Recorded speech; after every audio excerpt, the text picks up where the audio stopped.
Hi friends, welcome back to my channel. ఈరోజు మన ఛానల్లో మీతో షేర్ చేసుకోబోయే రెసిపీ జంతికలు.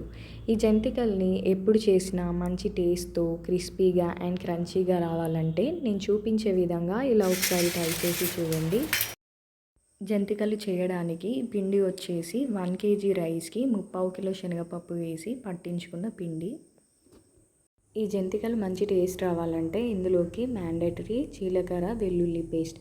ఈ వెల్లుల్లి పేస్ట్ ప్రిపేర్ చేసుకోవడానికి 50 గ్రామ్స్ వెల్లుల్లిపాయలు, 2 స్పూన్స్ జీలకర్ర, కొంచెం సాల్ట్ వేసుకొని మెత్తగా గ్రైండ్ చేసుకోండి.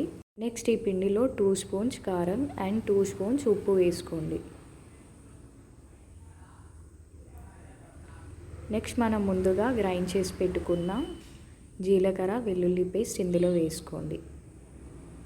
అన్నీ వేసాక ఈ ఉప్పు, కారం, జీలకర్ర, వెల్లుల్లి పేస్ట్ ఇందులో మొత్తం కలిసేలాగా ఒకసారి మిక్స్ చేసుకోండి. ఇలా మిక్స్ చేసుకొని ఇందులో కొన్ని వాటర్ యాడ్ చేస్తూ ఈ పిండిని సాఫ్ట్గా మిక్స్ చేసుకోండి. ఇలా సాఫ్ట్గా మిక్స్ చేసుకుంటూ ఒక ముద్దలాగా ప్రిపేర్ చేసుకొని పక్కకు పెట్టేసుకోండి. ఈ జంతికల్ని చుట్టుకోవడానికి ఇలా రంధ్రాలున్న ఒక జంతికల గొట్టం తీసుకొని పక్కకు పెట్టేసుకోండి. నెక్స్ట్ ఈ జంతికల్ని వేసుకోవడానికి ఇలా 2 ప్లేట్స్కి ఒక కాటన్ చుట్టుకొని ప్లేట్స్ ప్రిపేర్ చేసుకొని పక్కకు పెట్టేసుకోండి. నెక్స్ట్ స్టవ్ ఆన్ చేసుకొని ఒక కడాయి పెట్టేసుకొని ఇందులో సరిపడా ఆయిల్, ఒక ప్యాకెట్ ఆయిల్ వేసుకొని ఆయిల్ బాగా హీట్ కానివ్వండి. నెక్స్ట్ ఇలా కొంచెం పిండి తీసుకొని జంతికల గొట్టంలో వేసుకొని జంతికల్ని చుట్టుకోండి. ఇలా రౌండ్గా ఒక 3-4 చుట్టుకొని హీట్ అయిన ఆయిల్లో మెల్లిగా వేసుకోండి.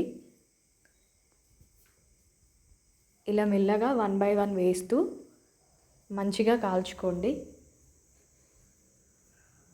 చూడండి, ఇలా గరిటెతో 1 by 1 వెనక్కి తిప్పుతూ మంచిగా కాల్చుకోండి.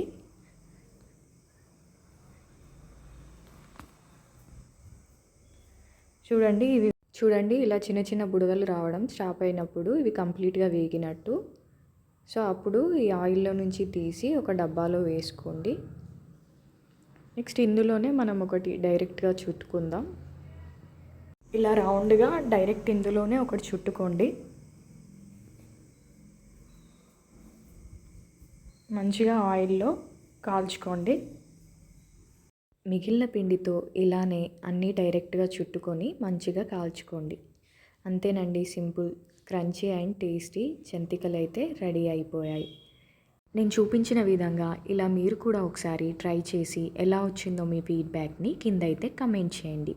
ఈ వీడియో మీకు నచ్చితే లైక్ చేయండి అండ్ షేర్ చేయండి, సబ్స్క్రైబ్ చేయండి. నేను పెట్టే వీడియోస్ మీకు నోటిఫికేషన్స్లో రావాలంటే నా ఛానల్ని బెల్ సింబల్ పైన ట్యాప్ చేసి సబ్స్క్రైబ్ చేయండి.